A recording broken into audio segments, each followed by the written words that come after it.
Recently Israel और Hamas militant group का conflict चल रहा है। इस पर आने से पहले हमें इसकी हिस्ट्री को ज़रूर जानना चाहिए। फिलिस्तीन कंट्री 1914 तक ऑटोमन एम्पायर के अंडर थी और मोस्टली जो लोग फिलिस्तीन में रहते हैं वो है अरब लोग। फर्स्ट वर्ल्ड वॉर के बाद फिलिस्तीन कंट्री ब्रिटिश रूल के अंडर आ गई और इंटरनेशनल कम्युनिटी ने ब्रिटिश को एक काम दिया जिससे एक प्रॉब्लम क्रिएट हो गई। उन्होंने यहूदियों को फिलिस्तीन में सेटल डाउन और बसने की ब्रिटिश को राय दी, क्योंकि जो फिलिस्तीन की भूमि थी वो यहूदियों के पूर्वज की थी और फिलिस्तीन का यह कहना था जो अरब लोग थे कि यह उनकी भूमि है और इस फिलिस्तीन के जो अरब लोग थे वो यहूदियों का रहने का यहाँ पर विरोध करते थे। 1947 में जब अंग्रेज ब्रिटिश इज़राइल को छोड़ना चाहते थे और फिलिस्तीन की भूमि को छोड़ना चाहते थे, उस समय यूनाइटेड नेशन ने एक आइडिया दिया कि फिलिस्तीन को दो कंट्री में डिवाइड किया जाए। फर्स्ट वन इज़ फिलिस्तीन and second one is Israel. Israel को यूरोप का नव शिशु के नाम से भी जाना जाता है और जो आप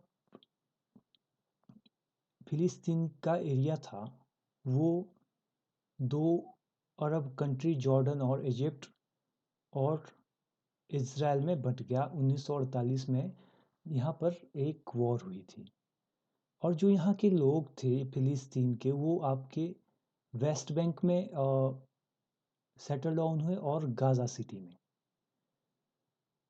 और कुछ जॉर्डन और इजिप्ट में एज ए रिफ्यूजी और शरणार्थी रह रहे हैं और अभी इज़राइल ने इनको आने से मना कर दिया है, क्योंकि इज़राइल मानता है कि ये उनके लिए बोझ होगा वहाँ पर, ये जो लोग हैं।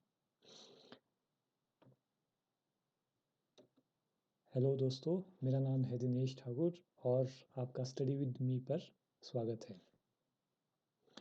और ये अब बात करते हैं इज़राइल की। अगर हम इज़राइल कंट्री की बात करें तो इसकी जो कैपिटल है वो है यरूशलेम। यरूशलेम एक एनिशिएंट सिटी और होली सिटी है। ये जितनी ही यहूदियों के लिए इम्पोर्टेंट है उतनी ही क्रिश्चियन और अरब के लोगों के लिए भी इम्पोर्टेंट है। अगर हम बात करें यहाँ पर इज़राइल की, तो इज़राइल में मोस्टली जो पीपल रहते हैं वो है यहूदी और 1948 के बाद तो इन्होंने जो फिलिस्तीन का एरिया था वो मोस्टली कवर कर लिया था। अब यहाँ पर जो लोग रहते हैं अल्पसंख्यक और माइनॉरिटी में वो है अरब लोग और 1914 में यहाँ पर यहूदी माइनॉरिटी में थे, अगर हम प्रेजेंट सिनेरियो की अभी तक बात करें। और उसके बाद हम बात करते हैं मिलिटेंट ग्रुप हमास, जो अभी गाज़ा सिटी में रह रहा है। गाज़ा सिटी बिल्कुल आपकी मेडिटेरियन सी के साथ सिचुएटेड है। ये जो आपका हमास ग्रुप है ये 1967 तक आपका इजिप्ट के अंडर था और इजिप्ट ने इसे 1967 में छोड़ दिया और इज़राइल ने इसको कैप्चर कर दिया 1967 में। और उसके बाद 1967 से 2007 तक यह इज़राइल के अंडर रहा और 2007 में इज़राइल ने अपनी मिलिट्री यहाँ से हटा दी और गाज़ा सिटी मिलिट्री ग्रुप जो आपका टेररिस्ट ग्रुप हमास है उसके अंडर ये सिटी अभी है। उनके अंडर है। और यहाँ पर जो लोग हैं वो मोस्टली जो अपनी लिवलीहुड मोस्टली जो उसके लिए पैसा वगैरह ले रहे हैं वो आपका जो फॉरेन एड्स है वहाँ से इनको मिलता है। यहाँ मोस्ट 50% जो पीपल है वो अनएम्प्लॉयड है। और ये जो आपका वेस्ट बैंक है और गाज़ा सिटी ये फिलिस्तीन का ही आपका एरिया है अभी तक जो माना जाता है।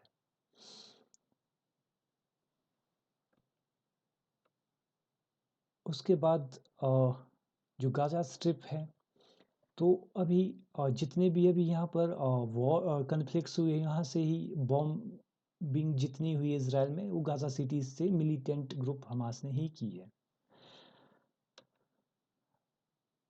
और अभी आपने न्यूज़ में भी सुना होगा कि जो यूएस से है उन्होंने अपना बेस्ट शिप जो आपका यूएसएस गेराल्ड फोर्ड है वो इज़राइल की हेल्प के लिए मेडिटेरेनियन सी में भेजा है। और जो आपका इज़राइल है उन्होंने 3,60,000 ट्रूप्स डिप्लॉयड कर दी है गाज़ा सिटी के आसपास। और जो गाज़ा सिटी में मिलिटेंट ग्रुप हमास है उनकी जो हेल्प कर रहा है वो है आपका जॉर्डन, इजिप्ट, ईरान। तो ये कंट्री आपकी जो फिलिस्तीन का एरिया ये गाज़ा सिटी है उनकी हेल्प कर रहा है। और ये कन्फ्लिक्ट्स अभी यहाँ चला हुआ है और काफ़ी वॉर वगैरह हो रही है। तो आपको ये वीडियो कैसा लगा है? अगर आपको अच्छा लगा तो आप लाइक और सब्सक्राइब ज़रूर करें। और मोस्टली जितने भी वॉर्स होते हैं या कन्फ्लिक्ट्स होते हैं इसमें मोस्टली अगर सबसे ज़्यादा लॉस होता है तो जो वहाँ के सिविलियन हैं उनका सबसे ज़्यादा लॉस होता है। जैसे कि इस वीडियो में आप देख भी सकते हैं आगे